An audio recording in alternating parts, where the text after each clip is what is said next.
Hello and welcome to the first installment of Fabel's Facts, filmed entirely in Technicolor on this extravagant set in my own living room, in stereo where available. I'm going to be reviewing movies, both new and old, and typically I'll be reviewing movies that I dislike because, well, that's just more fun. My worst movie of the year so far, 300 Rise of an Empire. I watched it earlier this week and oh my god, is this a steaming pile of shit. In all fairness, I really didn't expect much. I mean, let's look at the facts. It's directed by Noam Murrow.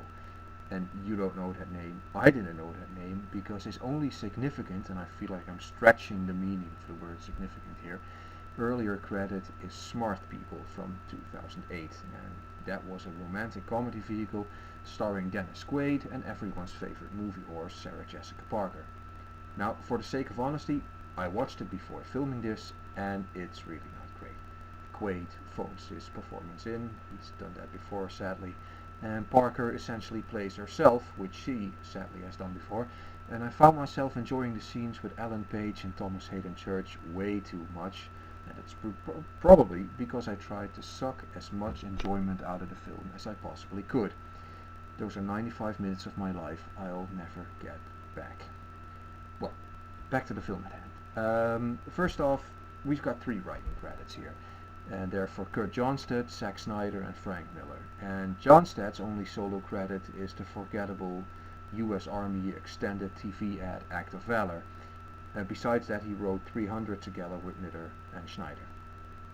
Snyder's other writing credit is Sucker Punch, and you may remember Sucker Punch as that movie that was just a bit too early to capitalize on this ever-expanding market of teen crap like Divergent and Hunger Games and that stuff.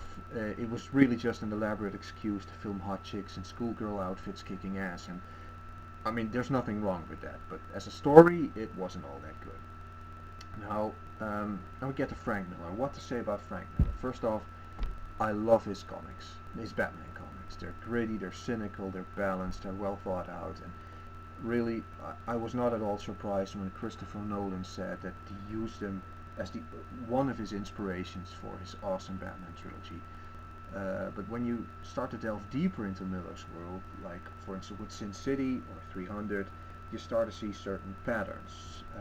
First off, Miller really doesn't like women all that much. Oh, I mean, he loves to draw them without their clothes on, and which is probably the reason why most of his female characters appear to be manipulative whores who will stab you in the back at a moment's notice. Miller hates foreigners too. He really hates foreigners, especially Muslims. And although the Greeks are the heroes in 300 and in 300 Rise of an Empire, I have really no doubt whatsoever that they're going to be the cliche bad guys if he ever starts to think he's been down on Italians enough in the Sin City series. Well, I mean, as you know, most movies, they are pitched with their storylines cut down to 2 or 3 sentences, and the problem with Frank Miller stories is that they're pitches. That's what they are, and there's nothing more. The only reason his scripts require more words is because he has to list a ridiculous amount of flat characters he needs to get his story across. I mean, to give you an idea of Miller's screenwriting prowess, he wrote RoboCop 2 and RoboCop 3. Yeah. Are there any actors in this film? I'd hear you ask if I could actually hear you. Well, of course there are. First off, there's Sullivan Stapleton, and he seems to be expected to carry this movie, and that was a big mistake. You may remember Stapleton. He was Ryan Gosling's buddy in Gangster Squad, a corrupt cop with a heart of gold. He was good in that part. He didn't impose, he had a few nice scenes, he took a couple of punches by Sean Penn. I'd like to take a couple of punches by Sean Penn on screen, that is. As a leading man, he doesn't draw enough attention to himself. He walks into the scene and you forget him almost immediately. It's like he's not entirely there. And this becomes most evident in the scenes he shares with his 2 female leads, Eva Green and Lena Headey. And both of those girls are a lot cooler and tougher than he is. They seem to be playing the same part though, which is weird because one of them is the good gal, it's Eddie, and one of them is the bad gal, Green. And Headey doesn't have to do much here. It's uh, she didn't have to do much in 300. She just needs to look mean and menacing. She gets to swing a sword at the end.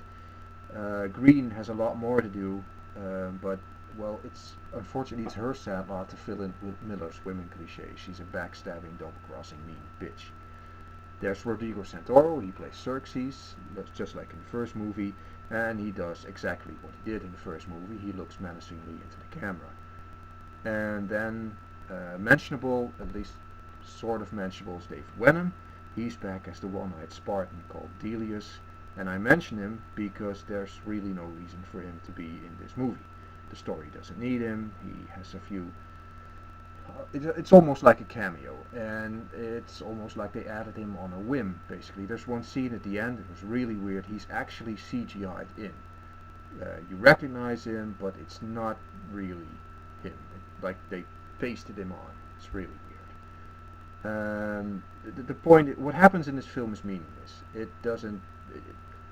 The story doesn't add up to anything. The dialogue, the intrigue, such as they are, they merely exist because the director and writer seem to think there should be some pause between the action. And the action, well, I mean, 300 was a 1.5 hour gay action porn film, and I have nothing against gay action porn in itself.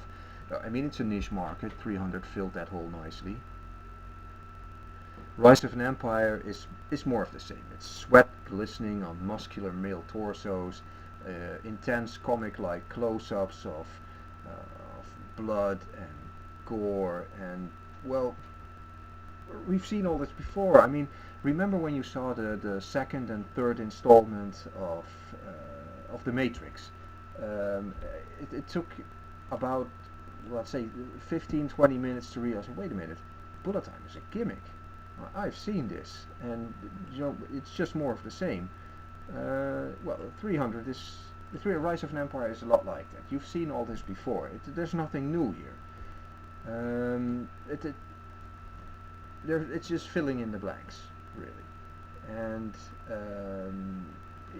it's the blood, it screams, it's explosions, and it really wouldn't be so bad if Rise of an Empire had anything else to offer, but sadly it just doesn't.